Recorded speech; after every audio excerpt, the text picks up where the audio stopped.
जोर से बोलो शेरों वाली मैया की जय जय। भक्तों राम राम। भक्तों, नवरात्रि का महापर्व बहुत ही शुभ और मंगलकारी माना जाता है। नवरात्रि के पूरे 9 दिन गंगा जल की हर एक बूंद की तरह पवित्र माने जाते हैं। यह शुभ समय भक्तों के जीवन में खुशियों की सौगात लेकर आता है। भक्तों, आपको बता दें, 2024 में इस साल मां दुर्गा पालकी पर सवार होकर आएगी। पालकी की सवारी को शुभ माना गया है। हालांकि इसे आंशिक महामारी का कारण भी माना गया है।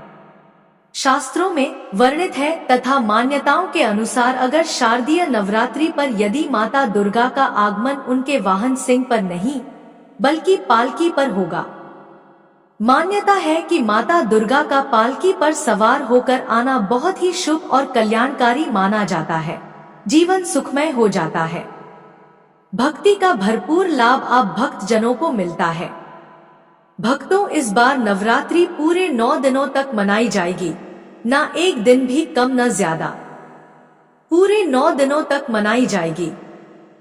मां शेरावाली की विशेष रूप से पूजा आराधना की जाएगी। शारदीय नवरात्रि का महापर्व इस बार 2024 में 3 अक्टूबर 2024 गुरुवार से शुरू होकर नवरात्रि का समापन 11 अक्टूबर 2024 बुध को नवमी पर होगा। 12 अक्टूबर 2024 को विजयदशमी मनाई जाएगी। ऐसे में शारदीय नवरात्रि पर माता दुर्गा की कृपा पाने के लिए कलश स्थापना का शुभ मुहूर्त है। इस बार घट स्थापना का शुभ मुहूर्त सुबह 06:14 से सुबह 07:21 तक रहेगा। घट स्थापना की अवधि 1 घंटा 6 मिनट की है। घट स्थापना का अभिजीत मुहूर्त सुबह 11:45 से दोपहर 12:33 तक रहेगा। महाव्रत में की गई पूजा बहुत ही शुभ मानी जाती है। इससे समस्त देवी देवताओं की कृपा प्राप्त होती है और पूजा पाठ का फल कई लाख गुना प्राप्त होता है। ऐसे में जो व्यक्ति नवरात्र आने से पहले घर से ये चीजें बाहर कर देता है तो उसके घर में मां वैष्णो का होगा आगमन, माता लक्ष्मी का होगा वास। मां शेरावाली आपकी झोली खुशियों से भर देगी। इसीलिए नवरात्र आने से पहले घर से ये चीजें फौरन हटा दें। भक्तों, आज हम कुछ ऐसे ही गलतियों के बारे में जानेंगे जो अगर आपके घर में भी होती है तो माता लक्ष्मी कभी नहीं करती ऐसे घर में प्रवेश। फिर चाहे आप कितने ही पूजा पाठ कर लो, माता लक्ष्मी ऐसे घर में कभी नहीं आती। ऐसे घर से देवी देवता भी हमेशा रहते हैं नाराज। भक्तों, पूरी जानकारी को देखने के लिए इस वीडियो को अंत तक जरूर देखें। सच्ची श्रद्धा से कमेंट बॉक्स में लिखें जय मां दुर्गा। दोस्तों, सबसे पहले नवरात्र के पहले ही मंदिर की अच्छी तरह से साफ सफाई कर ले। मंदिर के अंदर अगर पुरानी मालाएं हैं, टूटी फूटी मूर्तियां हैं, उसके साथ ही खाली माचिस की डिब्बी रखे हुए हैं तो उन्हें बाहर फेंक दे तथा खंडित मूर्ति को किसी नदी में प्रवाहित कर दे। घर में छोटे बच्चों को नवरात्रि का व्रत नहीं रखना चाहिए। इससे उनकी जान को खतरा हो सकता है, क्योंकि इस व्रत में शरीर को अधिक शक्ति की जरूरत होती है। माता शेरावाली की तस्वीर अगर कांच के फ्रेम की है और वह हल्की सी भी अगर टूटी हुई हो तो ऐसी कांच को बदलवा लें या ऐसी तस्वीर को जल में विसर्जित कर दें। टूटी मूर्ति की पूजा करने से, टूटी तस्वीर की पूजा करने से आपकी श्रद्धा, भक्ति, व्रत आदि सपना टूट जाता है। आपका व्रत खंडित हो जाता है। दोस्तों, नवरात्रि के 9 दिन बहुत ही पवित्र होते हैं। नवरात्रि के 9 दिनों घर को साफ सुथरा और पवित्र रखना अति आवश्यक है। इसीलिए नवरात्रि के 9 दिनों में ब्रह्मचर्य का पालन किया जाता है और तामसिक भोजन ग्रहण नहीं किया जाता। नवरात्रि के 9 दिनों में माता रानी के भक्तों को प्याज, लहसुन, मांस, मदिरा और अंडे से दूर रहना चाहिए। अधिकतर भक्त नियम का पालन भी करते हैं, लेकिन वह एक गलती कर बैठते हैं। वह नवरात्रि के 9 दिनों में अपने घर इन पवित्र चीजों को रख लेते हैं।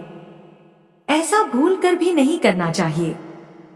भागवत पुराण के अनुसार नवरात्रि के 9 दिनों तक माता रानी अपने भक्तों के घर में वास करती है। अगर आप भी चाहते हैं कि माता रानी आपके घर में वास करें, तो आप अपने घर के वातावरण को पवित्र रखें और नवरात्रि शुरू होने से पहले ही अपने घर से प्याज, लहसुन, मीट, अंडा और मदिरा को बाहर निकाल दें। अपने घर को साफ रखें। इन वस्तुओं को घर से बाहर निकालने के बाद अपने घर में गंगाजल का छिड़काव अवश्य करें। भगवत गीता में भगवान कृष्ण कहते हैं, बगैर गंगाजल छिड़काव कोई भी मंगल कार्य सफल नहीं माना जाता। गंगाजल का छिड़काव स्वयं भगवत गीता में श्री कृष्ण ने बताया था। अगर आपके घर में गंगाजल ना हो तो मार्केट से गौमूत्र ला सकते हैं और गौमूत्र लाकर आप गौमूत्र का अपने घर में छिड़काव करें। बस थोड़ा सा पानी में डाल लें। इससे आपके घर का वातावरण पवित्र हो जाएगा। घर में मौजूद नकारात्मक ऊर्जा भी नष्ट हो जाएगी और जिस घर में वातावरण पवित्र होता है और नकारात्मक ऊर्जा नहीं होती, वहां माता रानी का वास सदैव होता है।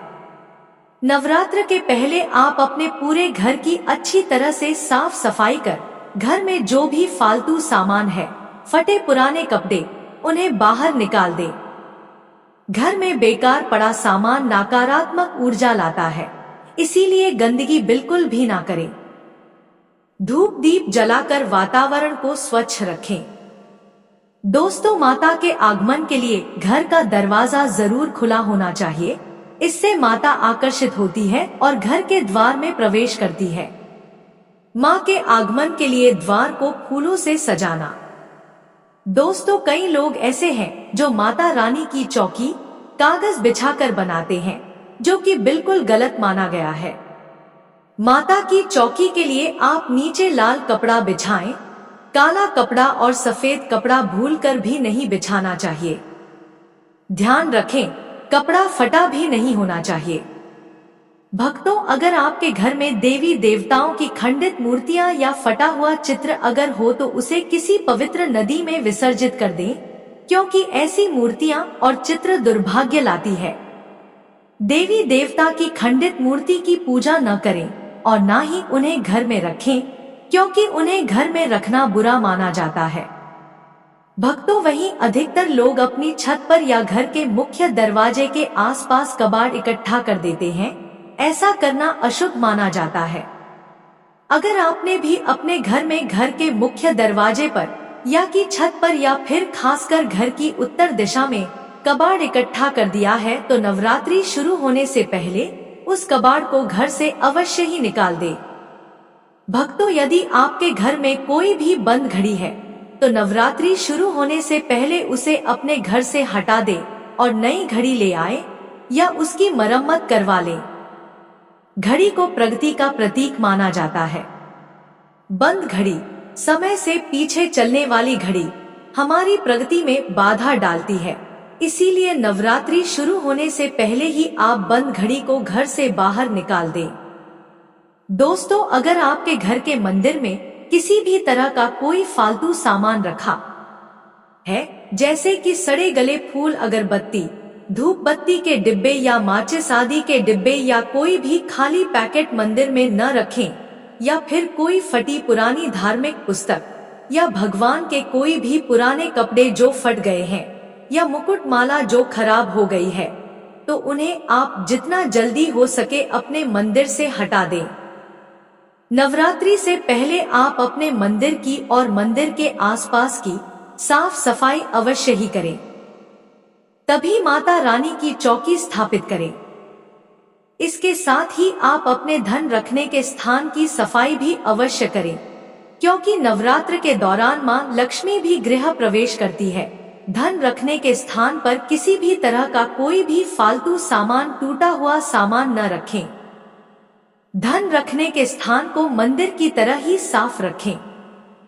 नवरात्र के दौरान माता रानी की पूजा में कौड़ियों को शामिल करें। माता रानी के साथ साथ रोजाना कौड़ी का भी पूजन करें। इसके बाद कौड़ी को धन रखने के स्थान पर रख दे। ऐसा करने से बरकत हमेशा होती है। अगर आपके पास पुराने जूते चप्पल इकट्ठे हो गए हैं तो नवरात्रि से पहले उन्हें घर से बाहर निकाल दें। पुराने जूते चप्पल की अशुभता के कारण ही घर में नकारात्मक ऊर्जा आती है और घर में अशांति और कलह का माहौल रहता है। साथ ही साथ टूटे फूटे बर्तन अगर घर में पड़े हैं या टूटा हुआ आईना भी अगर घर में हो तो उसे भी निकाल दें। घर में टूटे फूटे ईंट पत्थर भी नहीं रखना चाहिए, इससे माता लक्ष्मी नाराज हो जाती है।